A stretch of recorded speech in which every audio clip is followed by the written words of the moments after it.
Il n'y a jamais eu de débat dans le gouvernement. C'est à la télé que les ministres ont appris que les élections sont reportées.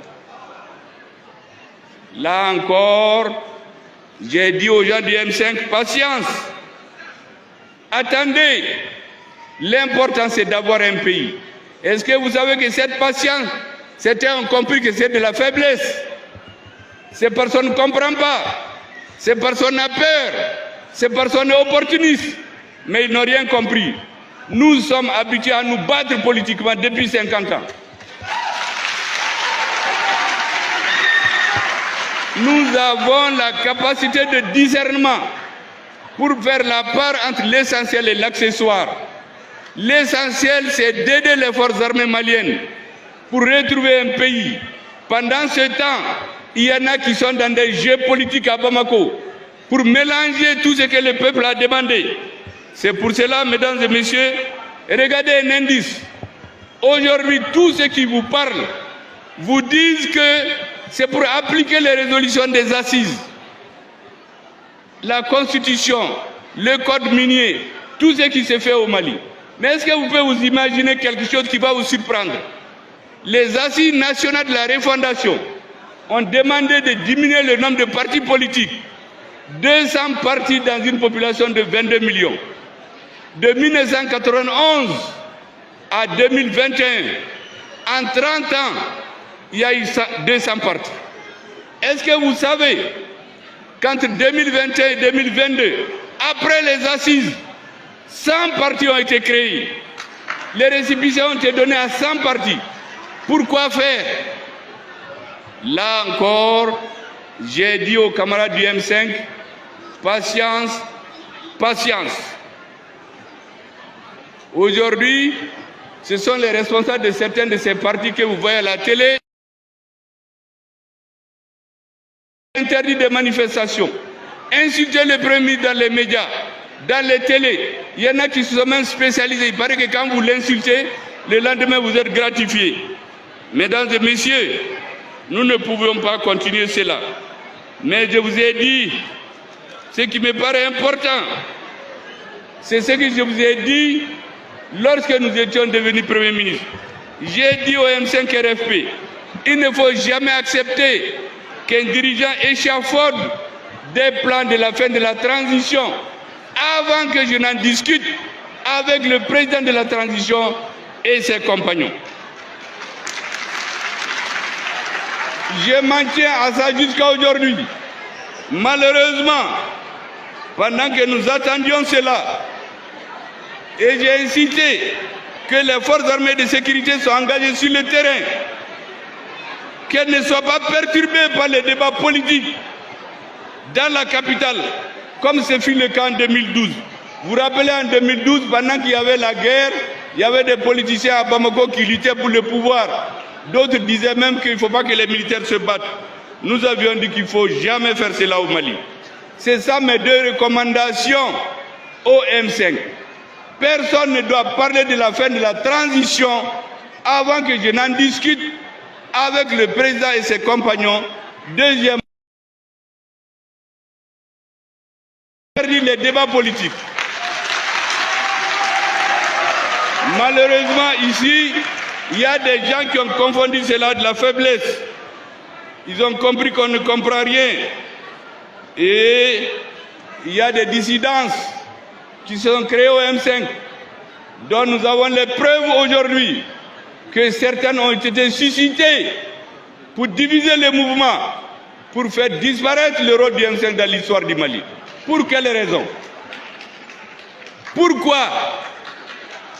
Qui a intérêt aujourd'hui à nous ramener en arrière? Qui a intérêt à sortir dans les médias, dire que le premier adversaire de la transition, c'est le Premier ministre? Et ils sont reçus. Ils sont payés. Ce n'est pas acceptable. Et de toutes les façons, j'ai dit et je le répète, le Mali va avoir le dessus sur nous tous. Demain, nous allons tous disparaître, mais le Mali va rester. Donc, ce n'est pas la peine de rentrer dans ces calculs. Et j'ai dit que ce qui arrive au Mali, c'est comme la fable qui parle du lion et deux taureaux. Le lion vient, il voit deux taureaux, il les sépare d'abord. Il y a un taureau qui dit que lui, il est plus fort, il ne soit pas l'autre. Il laisse, quand il finit d'éliminer le premier, il se regroupe contre le deuxième, il se regroupe contre le premier. C'est ça qui est en cours aujourd'hui. Et c'est pour cela que j'ai dit qu'il y a un spectre de la confusion et de l'amalgame qui plane sur la transition malienne. Nous ne pouvons pas accepter, le peuple n'acceptera pas que cela continue. Le M5 ne l'acceptera pas. Nous pouvons faire preuve de patience, mais cette patience a des limites. Et c'est pour cela que je termine. J'ai déjà incité là-dessus. Soyons unis comme un bloc de granit afin de rendre irréversible le processus de transition. La deuxième chose, c'est que celui que Dieu a mis à la tête du Mali, il faut le respecter. Dans tout pays où on ne respecte pas le premier responsable, ce n'est pas un bon signe. On peut combattre un système, mais s'attaquer à un individu, j'ai dit au M5 qu'il faut se l'interdire. Celui que le Dieu a fait qu'aujourd'hui, il est le plus âgé, il est l'aîné sans être le plus âgé, pour paraphraser un ancien président, il a droit aux égards, au respect de tous les Maliens. Si on n'est pas d'accord avec lui, nous créons l'espace pour discuter. Depuis 2 ans, je suis en train de demander aux militaires, il faut qu'on s'assoie pour discuter de ce que va devenir la transition à la fin. Depuis 2 ans, au lieu de faire cette discussion que j'ai bloquée au M5, on crée des dissidences, on monte des gens, on récupère des anciens partis, on crée 100 partis politiques en 2 ans, alors que les assises avaient interdit de créer des partis. Mais nous ne sommes pas des enfants. Nous savons patienter. Mesdames et messieurs, je vous avais dit aussi, je cite les derniers points sur lesquels je voulais insister. Je vous avais dit que les forces armées de sécurité du Mali doivent être aimées, respectées, soutenues. Aucun débat politique ne doit nous amener à mélanger les chèvres et les choux. Les Maliens ont recouvré leur dignité. Nous avons recouvré notre pays grâce aux efforts des forces armées de sécurité. Donc il faut les aimer, il faut les sacraliser, il faut les soutenir. La 4e chose, il ne faut pas mentir pour gagner. Il faut toujours dire la vérité au peuple. Celui qui ment, Mimbero Yurku Yurkula, Abe Mine, l'histoire va le rattraper. Donc ne mentez sur personne. Tout ce que vous dites doit avoir des preuves. Je l'ai dit à beaucoup de jeunes qui sont dans les médias. J'ai fait 50 ans dans l'opposition. Mais je ne dis jamais quelque chose dont je n'ai pas les preuves. Tout ce que je vous dis ici, il y a les preuves. Nta befode. Parce que n'y a befouiba betien. Or, nous voulons avancer. Nous voulons que vous compreniez certaines choses. Et que ça s'arrête. J'ai eu à inciter sur des agents des services secrets étrangers qui ont infiltré la transition. J'ai attiré l'attention des autorités là-dessus. Mais qu'est-ce que je vois? Ils sont reçus, ils créent des mouvements, ils font des photos dans tout le pays jusqu'à Kidal. Alors qu'à Kidal, qui servait de camouflage pour financer les mouvements terroristes. Ces agents doubles, ces nouveaux amis de la transition, je les ai dénoncés. Nous devons faire attention parce que leur rôle, c'est de diviser le Premier ministre et le M5 et les représentants des forces armées de sécurité. Lorsqu'ils ont réussi leur mission, ils vont se retourner contre nous. Soyez donc vigilants. Et enfin, j'ai dit qu'il faut aimer le Mali. Vous savez, dans les grandes nations, droite, gauche, centre, ça c'est dans le débat politique. Lorsque la nation est en danger de mort, tout le monde se donne la main. Donc aujourd'hui, tout le monde doit se donner la main et aimer le Mali.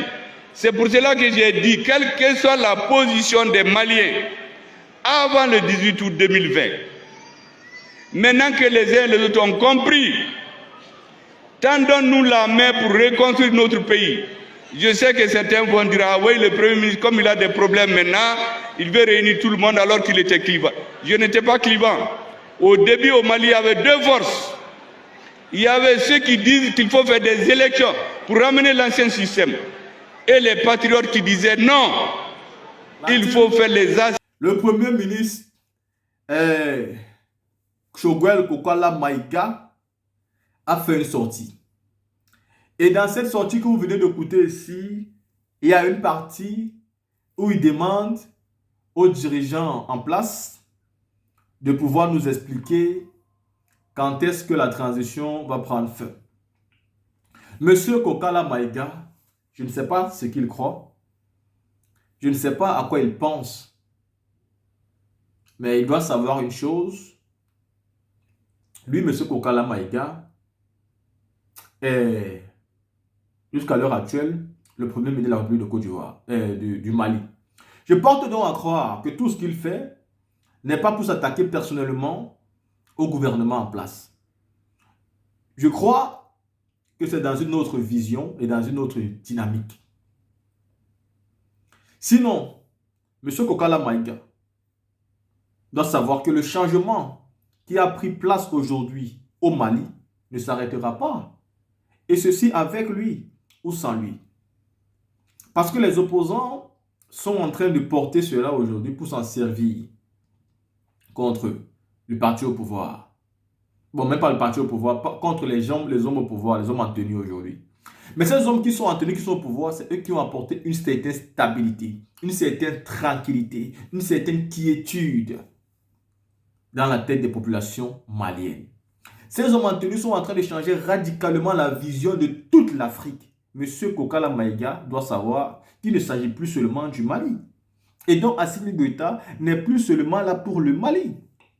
Assimi Goïta est porteur d'un vent nouveau, porteur d'un espoir, d'un rêve commun à tous. Assimi Goïta est même celui pour qui nous disons aujourd'hui que l'espoir a pu renaître. Ce n'est pas le premier, mais en notre ère, c'est le premier à faire quelque chose de symbolique et qui a poussé ses autres confrères à faire la même chose. Et pour nous, il n'y a pas meilleur cadeau que celui-là. Et nous ne pouvons jamais accepter qu'une certaine organisation ou même opposition au Mali forme un rang pour déstabiliser ce monsieur. Si M. Kokala Maïga, à un moment donné, voudra être opposant au gouvernement, ben il sera opposant, il sera battu. Parce qu'Assimi Goïta sera candidat, il sera président. Ce qu'ils oublient, c'est qu'après la transition, il y aura une élection présidentielle en Côte d'Ivoire, au Mali. Et cette élection présidentielle aura des opposants, mais aura aussi des hommes comme Assimi Goïta. Vous pensez que qui va gagner l'élection?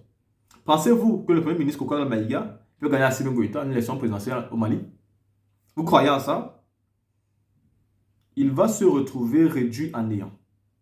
Aujourd'hui, il est le chef du gouvernement. Et donc, tout ce qui se passe aujourd'hui dans le gouvernement, c'est la responsabilité de M. Kokala Maïga. Il ne peut pas l'imputer à quelqu'un d'autre. Il est le premier ministre, chef du gouvernement. Le gouvernement qui travaille sous son autorité. Bah, s'il est là, c'est que tout va bien. S'il commence à trouver qu'il y a des choses qui ne vont pas bien, s'il commence à trouver que la transition est en train de durer, mais c'est le chef du gouvernement. C'est à lui de nous dire quand est-ce que la transition va prendre fin. Il est le chef du gouvernement. Il ne doit pas nous poser la question. Il ne doit pas nous demander aux gens de mettre les choses au clair. C'est à lui de mettre les choses au clair. Il faut faire très attention. Donc, je continue à croire que le Premier ministre a dit ici un discours qui n'a rien de mal et qui n'attaque pas personnellement Assimi Goïta ou ses compagnons aujourd'hui qui dirigent le Mali. Mais si jamais c'est dans cette logique et dynamique qu'il est, bah, je suis sûr qu'il va trouver le peuple souverain du Mali devant lui.